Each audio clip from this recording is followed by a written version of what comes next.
Kendini yordun boş boşuna kaç. Cagalı yapmayacak. Şimdi diyor bu yana kadar bak gördün mü?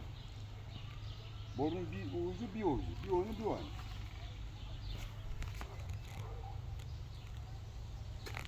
İşte ben öyle dedi Kadriye bana.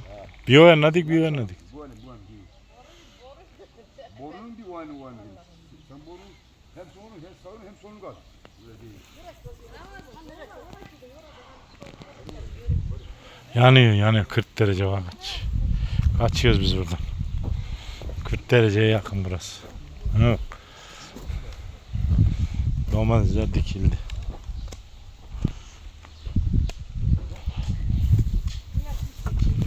Allah Allah yanıyor.